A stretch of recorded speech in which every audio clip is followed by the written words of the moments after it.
আসসালামু আলাইকুম। গত লেকচার টিউটোরিয়ালে আমরা দেখেছিলাম বিভিন্ন ধরনের অপারেটর সম্পর্কে। তো আজকের এই 7th টিউটোরিয়ালে আমরা দেখব যে এগুলো আদৌ কিভাবে প্রোগ্রামে কিভাবে আমরা লিখবো, কিভাবে লিখতে হয় এবং আউটপুটটা কিভাবে আসে, কি আসে আউটপুট, এগুলো সবকিছু আমরা দেখবো। তো আমাদের ফার্স্ট কোশ্চেনটা ছিল এরকম যে এদেরকে অপারেন্ট বলে যে কয়েকটা মান দিয়ে দিয়েছিল আমাদেরকে। তো আমি আর কথা না পারে ডাইরেক্টলি প্রোগ্রামে চলে যাই। তো এটা হচ্ছে আমার একটা প্রবলেম দিয়েছিল। আমি একটু বড় করে নিই। ওকে, তো ফার্স্টে আমাকে বলছে যে a ইজ ইকুয়াল টু 20। আমি এটা একটু মুছে দিই। a ইজ ইকুয়াল টু, আমি একটু বড় করে এটা, a ইজ ইকুয়াল টু আমাকে বলে দিচ্ছে কত, 20। আমাকে বলে দিচ্ছে যে b ইজ ইকুয়াল টু 10। আমি একটু প্রিন্টিং এর কাজটা করি। আমি এটা একটু কেটে এদিকে এটা লিখে দিই। আচ্ছা, এটা আমার দরকার নাই। ওকে, আমি এটা একটু একটু সবসময় লিখি। ওকে, ফাইন। তো আমাকে এখানে কি করতে বলছে, ফার্স্টে আমাকে বলছে a মাইনাস বি কত। তো আমি লিখে ফেলি যে সাবস, যে integer subs equal to a minus b semicolon, a minus b semicolon. Okay, আমি এটা একসাথে লিখে ফেলি, কোনো সমস্যা নাই, একসাথে লিখে ফেলি। ওকে, তো এখন আমি যদি সাবট্রাকশনটা বের করি, সাবস যদি আমি বের করি, তাহলে দেখেন আমি যদি এটা রান করি, বিল্ট ইন রান করি, তাহলে আমার এখানে ফলাফল আসছিল 10। এখন থেকে আমার এই যে আমার নাম্বারটা ঠিকই আসছে, দ্য নাম্বার ইজ 10। ওকে, এখন আমি জাস্ট মডুলাস, অর্থাৎ যেটাকে কি বলে ভাগশেষ, তাই আমি রিমাইন্ডার লিখলাম যে ভাগশেষ remainder equal to A modulus B. তাহলে আমি এখানে সেম টু সেম লিখি রিমাইন্ডার। এখন যদি আমি একটু বিল্ড এন্ড রান দেই, যেহেতু আমার এখানে ফলাফল 0 আসছিল তখন, দ্য নাম্বার ইজ 0। সো আমার প্রোগ্রামটা ঠিক আছে। ওকে, এখন আমাকে বলছে এ প্লাস প্লাস। তাহলে তাহলে আমি এখানে জাস্ট ডাইরেক্টলি কি করি, যে ইনক্রিমেন্ট। আচ্ছা, আমি এখন ডাইরেক্টলি এখানে কি করব, দ্য নাম্বার ইজ এত। আমি এখানে এ প্লাস প্লাসটা একটু ইয়ে করবো, প্রিন্ট করবো। তাহলে আমি এ প্লাস প্লাস লিখে দিলাম। তাহলে দেখেন আমার আউটপুটটা কিন্তু ডাইরেক্টলি 21 চলে আসবে। আউটপুটটা ডাইরেক্টলি কি আসবে, 21 চলে আসবে। ওকে, তাহলে আমি যদি একটু প্রিন্ট দেই, সরি বিল্ড এন্ড রান দেই, এই নাম্বার ইজ 20 আসছে, তাই তো? 20 আসছে। আচ্ছা, এখানে কোনো একটা জায়গায় তাহলে ভুল হয়েছে আমার। এ প্লাস প্লাস, হ্যাঁ, কেন এ প্লাস প্লাস, আমি এটা একটু কাটি। এটা আমাকে কিন্তু অলরেডি আগে অ্যাসাইন করতে হবে। যেমন আমি এখানে লিখি যে a is equal to a plus plus. এখন আমি যদি এ প্রিন্ট দেই, তাহলে কি হবে? আচ্ছা, সরি একটু, ওকে সরি। এখন আমি যদি এটা রান দেই, আমি যদি এখন এটা একটু রান দেই, তাহলে দেখবেন যে এখানে ডাইরেক্টলি 21 চলে আসছে।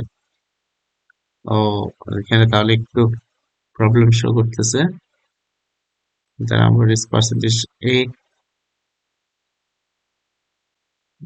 ওইখানে এ প্লাস প্লাস প্রিন্ট করলাম, এ প্লাস প্লাস। আচ্ছা, হ্যাঁ, যেহেতু আমাকে এটা অলরেডি বলে দিতে হবে, সরি আমি একটু লেট করছিলাম এটা। যেহেতু আমাকে অলরেডি এটা বলে দিতে হবে যে এ প্লাস প্লাস, এবং আমি কি করব, এ প্লাস প্লাসটাই প্রিন্ট করব। অর্থাৎ 20 যেটা ছিল এটা কি হয়ে গেছে, এখন 21 হয়ে গেছে, এ প্লাস প্লাসের কারণে 21 হয়ে গেছে। ওকে, এখন এখানে বি মাইনাস মাইনাস ছিল, তো আমি এদেরকে একটু ডবল স্ল্যাশ দিয়ে কমেন্ট আকারে লিখে দিলাম। এখন আমি just B plus B minus minus লিখবো, বি মাইনাস মাইনাস লিখবো। এখানে আমি প্রিন্ট করব কি, B, sorry B minus minus. এখন যদি আমি একটু রান দিই এটা, তাহলে ভ্যালু শো করার কথা 9। সো এই যে আমার 9 শো করতেছে। ওকে, তো এর পরবর্তীতে এই যে এখানে অলরেডি দিয়ে দিছে আমি এ প্লাস বি কিভাবে ভ্যালিউ আসবে, তারপরে দিয়ে দিছে যে এ মডুলাসে কিভাবে ভ্যালিউ আসবে, তারপরে বলে দিছি যে এ প্লাস প্লাস এর এই যে আমাকে অলরেডি কি করতে হবে, এখানে ইনিশিয়ালাইজ করে দিতে হবে অলরেডি। ওকে, বি এর ক্ষেত্রে এটা।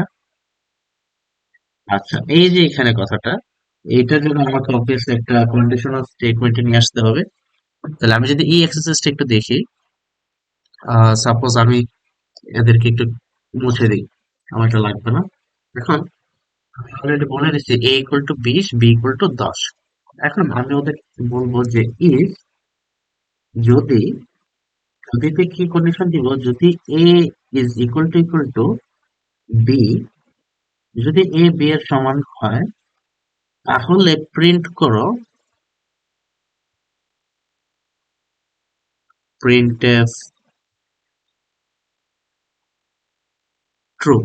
তাহলে কি প্রিন্ট করবে? ট্রু। যদি ই, যদি ই যদি বি এর সমান হয় তাহলে কি প্রিন্ট ট্রু করবে? তাহলে দেখি তো এটা আসলে সমান কিনা।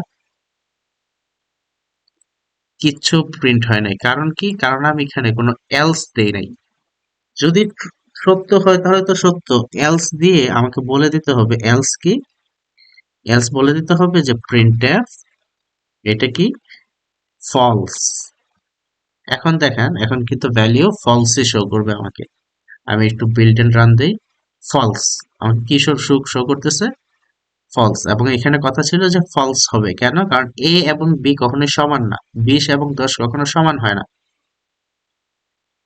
তাহলে আমি আর এদেরকে পুরোটা না দেখাই, আমি ডাইরেক্টলি লিখে ফেলি যে আমি ওদেরকে ইফ এলস কন্ডিশন নিয়ে আসি, একটা নেস্টেড লুপে নিয়ে আসি, একটা নেস্টেড কন্ডিশনে নিয়ে আসি আমি। এখানে আমি লিখবো else if A is greater, A is greater equal to B, তাহলে লিখবো ট্রু। এলস ইফ, যদি,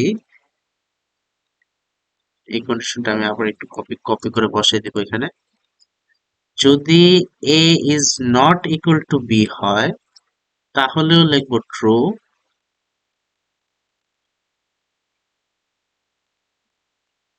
else if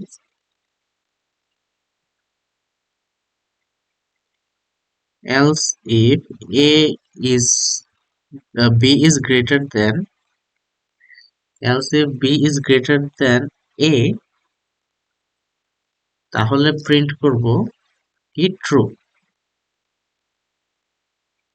তাহলে কি প্রিন্ট করব? ট্রু। আর লাস্টে যদি একটাও সত্য না হয় তাহলে ওদের সবার জন্য কি হবে, প্রিন্ট করবে কি, ফলস প্রিন্ট করবে, ফলস, সেমিকোলন। ওকে, এখন যদি আমি রান দিই তাহলে আমার ভ্যালিউ শো করার কথা হবে false, true, true, false show করার কথা। তাহলে দেখি তো ট্রু শো করছে কেন? কারণ সে কিন্তু জাস্ট একটাই চেক করে বের হয়ে গেছে, সে কিন্তু বাকিগুলো চেক করে না। তাহলে এটা আপনি বুঝতে পারছেন যে এটা কিন্তু আলাদা আলাদা কি করবে, আলাদা আলাদা চেক করতে হয়। নেস্টেড এর মধ্যে তখন আপনি ইউজ করবেন যদি এটাকে লুপ আকারে বা অন্য কোনো কন্ডিশনের সাথে ম্যাচিং করে আপনি করতে পারেন। এটা সুইচ কেসের সাথে আপনি ভালো বুঝতে পারবেন আপনারা যদি আমাদের আগের টিউটোরিয়ালটা দেখেন। ওকে, তাহলে আমি যদি এটা আবার একটু চেক করি, যে যদি এটা ট্রু হয় তাহলে আমি ওদেরকে কি করব, ওদেরকে আমি কমেন্ট করে দিব, কমেন্ট করে দিব ওদের। ওকে, এখন যদি আমি রান করি তাহলে আমার ভ্যালু শো করার কথা হচ্ছে কি, এটার জন্য ইয়ে করবে, এই যে এটার জন্য আমি একটু চেক করি ট্রু ফলস। আচ্ছা, এখানে একটু এলস ইফ এর কথা আছে, এটা আমি একটু মুছে ফেলি।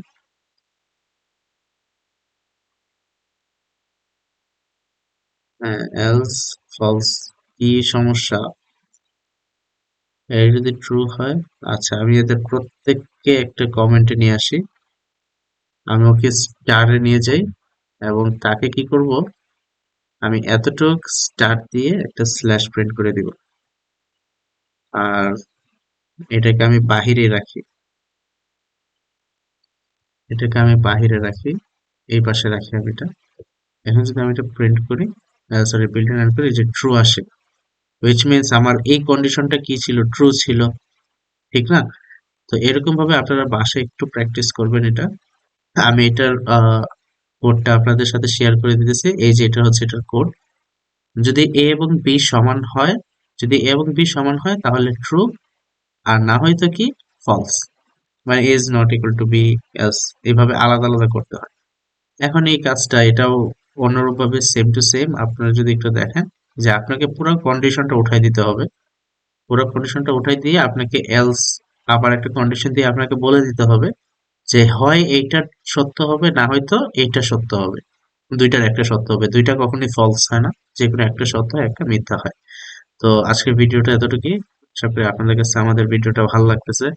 যদি কোনো সমস্যা হয় কোনো টিউটোরিয়াল বুঝতে বা কোনো একটা নির্দিষ্ট টপিক আপনারা বুঝতেছেন না, তাহলে কাইন্ডলি আমাদেরকে কমেন্ট সেকশনে জানাবেন, এবং অবশ্যই বন্ধু সার্কেল, ফ্রেন্ড সার্কেল সবার সাথে শেয়ার করবেন, এবং stay healthy, stay fresh. Thank you.